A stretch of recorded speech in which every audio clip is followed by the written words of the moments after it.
Anda sudah mempunyai resep yang bagus, lalu dicoba, hasilnya ternyata nggak bagus. Oke, mungkin masalahnya ada di takaran. Sekarang takarannya sudah dipastikan sama persis dengan resepnya dan sudah terbukti ini berhasil, tapi Anda giling, kembali lagi hasilnya nggak bagus. Kenapa yang salah? Padahal resep sudah sama, takaran sudah sama persis, sudah ditembang, tapi hasilnya masih nggak bagus. Nah, hari ini kita akan membahas tentang tahapan untuk menggiling adonan bakso, karena ternyata tahapan ini sangat-sangat mempengaruhi, sehingga resep saja, takaran saja juga tidak cukup kalau tahapannya juga tidak tepat. Dalam membuat adonan bakso, ada dua cara, dua metode yang lazim digunakan oleh orang-orang. Apa saja itu? Yang pertama adalah all-in method. All-in method itu metode yang langsung, jadi semua bahan langsung dimasukkan bersamaan, langsung digiling, selesai. Metode yang kedua adalah bertahap. Dalam arti, oke, pertama apa dulu yang masuk, kedua apa, ketiga apa, dan seterusnya hingga selesai.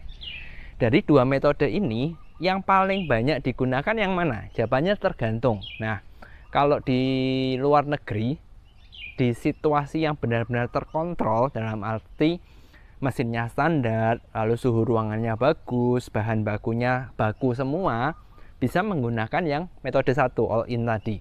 Kenapa? Karena sudah terjamin kalau kualitasnya standar sehingga dimasukkan sekaligus itu hasilnya bagus.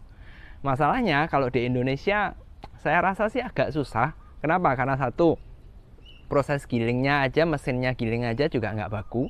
Yang kedua, bahan baku ini sering-sering naik turun kualitasnya. Dan ketiga, resepnya sendiri juga kadang-kadang nggak pas lah. Dalam arti gini, contoh kita bikin di penggilingan, es batunya berapa? Nah, setahu saya, sepengamatan saya, ternyata banyak sekali yang diserahkan ke tukang giling. Jarang orang yang bawa sendiri, menimbang sendiri, sehingga baku itu jarang. Makanya kalau sudah situasinya kayak gini, menggunakan metode yang pertama, all-in, rasanya hasilnya nggak optimal. Sehingga perlu metode yang kedua. Nah, kembali ke topik awal kita, kalau resepnya sudah bagus, bahan bakunya sudah pas, takarannya sudah ditimbang, tapi ternyata hasilnya nggak bagus. Kenapa? Ya mungkin mesinnya nggak standar, suhu ruangannya waktu menggiling ini terlalu panas dan sebagainya, sehingga hasil bakso kita nggak optimal. Nah, oke, jadi hari ini saya akan bahas tentang yang metode yang kedua saja, yang bertahap. Bagaimana tahapan yang benar? Hal pertama yang harus kita ingat adalah untuk bakso supaya kenyal, itu perlu optimalkan proteinnya. Nah, protein sendiri kan ada dalam daging. Karena bakso sendiri bahan utamanya adalah daging, maka kita perlu mengoptimalkan dagingnya dulu. Dalam arti gini, yang pertama kita perlu menggiling yaitu dagingnya sendiri dan bahan-bahan yang mengoptimalkan protein dalam daging. Apa? Tentu kalau Anda tahu, Anda ngikuti channel HM Prasaja, Anda sudah ngerti, yaitu fosfat. Blend fosfat seperti Wendapos itu yang perlu masuk pertama dengan daging.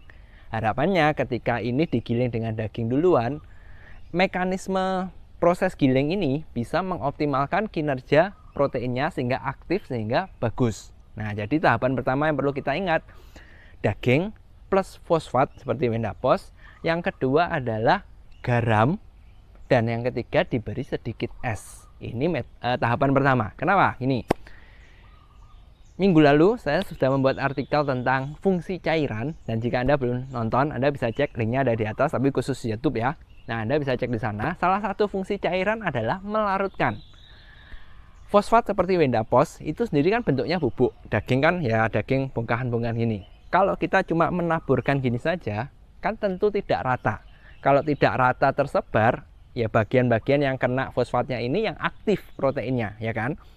Bagian daging yang lain gimana? Nggak aktif kan? Makanya kita tetap perlu menambahkan sedikit es. Tujuannya apa? Supaya saat giling, saat muter ini, dagingnya rata tercampur dengan Wendaposnya, dengan blend fosfatnya, sehingga seluruh protein dalam daging ini yang bisa diaktifasi optimal. Nah, itu fungsi cairan. Kenapa kok kita perlu memasukkan di awal juga? Bukan semua ya, sebagian. Tujuannya seperti itu. Dan yang kedua, tujuannya tentu adalah menurunkan suhunya supaya dingin. Ingat, protein selalu aktif optimal ketika suhunya semakin dingin. Nah, oke, cairan es batu sudah. Lalu kenapa kok garam? Nah, garam sendiri itu fungsinya sebenarnya adalah mengikat cairan. Selain memberikan rasa ya, adalah mengikat cairan. Sehingga ketika di awal, bayangkan gini, proteinnya kaku, mati kan. Lalu dibuka dengan fosfatnya, ada cairan yang masuk kan, supaya cairan ini nggak keluar lagi dan hasilnya relaksasinya ini lebih optimal, itulah yang perlu ditambahkan garam. Jadi fungsinya garam seperti itu. Makanya tahap pertama daging, Wendapos, garam, dan juga sebagian es. Oke, ini digiling, sudah rata semua tercampur. Masuk tahapan kedua. Tahapan kedua yang dimasukkan adalah semua bumbu-bumbu dan juga bahan-bahan tambahan lainnya. Contohnya mungkin seperti karagenan. Kalau Anda pakai ISP juga boleh dimasukkan di sana. Apalagi ya bahan tambahan ya banyak lah macam-macam. WBS bisa masuk di sana. Ya bumbu-bumbu semua yang seperti C100, beef broth itu bisa masuk di sana. Nah tujuannya apa? Kembali supaya tersebar rata semua, tercampur rata. Tahapan yang ketiga itu baru masukkan yang tepung dan juga sisa esnya. Nah kenapa kok saya taruh tepung di bagian yang ketiga, yang terakhir? Jawabannya gini, tepung itu berfungsi sebagai filler. Nah kalau Anda tahu filler apa? Kan mengisi celah-celah kan. Ya kalau orang misalkan muka pakai bedak itu kan isinya filler. Jadi wajah kita rapi karena bedaknya masuk di pori-pori kan. Nah ini sama, tepung sendiri sifatnya adalah filler, sehingga dia mengisi celah-celah yang nggak terisi itu dilapisin semua sehingga rata hasil bakso kita lembut. Nah problemnya kalau tepung dimasukkan di tahap awal nih, misalkan di tahap pertama tadi bersama dagingnya ini, anggap ini dagingnya ketutupan tepung sehingga fosfatnya ini nggak bisa masuk ke dalam. Nah kalau fosfatnya sudah nggak bisa masuk ke dalam, tentu aktivasi proteinnya kan terhambat. Makanya tepung harus masuk di terakhir. Lalu kenapa kok esnya juga masuk terakhir? Ya kembali supaya optimasi proteinnya semua aktif, semua bahan-bahan sudah masuk, baru airnya masuk supaya suhunya turun dan ditahan. Nah sengaja saya cuma bagi menjadi 3 tahapan supaya gampang. Sebenarnya kalau mau di breakdown lagi sih masih bisa dipecah beberapa, cuma ya kemungkinan susah lah diimplementasikan, apalagi kalau Anda nggak punya mesin sendiri. Nah ini akan lebih susah, makanya paling nggak dibagi 3 tahapan tadi. Kembali setelah tahapan ini benar, selanjutnya bahkan selesai. Pertanyaannya mungkin gini, kapan kita harus memasukkan tahapan yang kedua, kapan kita harus masukkan tahapan yang ketiga, ya kan? Nah jawabannya gini, sebenarnya nggak ada batasan yang resmi. Kalau kita ngomong sains, kita ngomong di pabrik, sebenarnya ada batasan berdasarkan suhu. Cuma kalau Anda bikin baksonya di penggilingan kayaknya agak susah sih.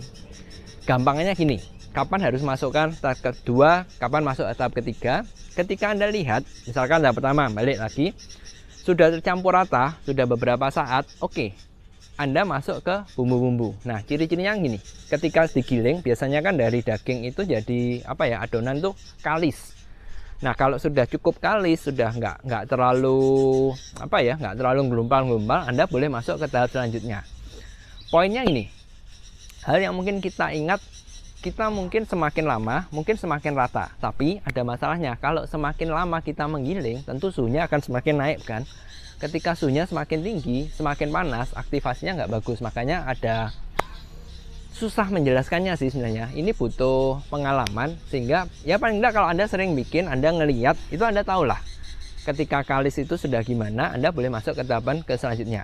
Paling tidak gini, seburuk-buruknya Anda timingnya, jadi anggap 3 tahapan tadi, timing waktunya nggak ketemu, masih awal nih, masih pemula baru, bingung. Seburuk-buruknya metode ini masih lebih bagus hasilnya ketimbang Anda pakai yang metode yang all in tadi, yang langsung masuk semua.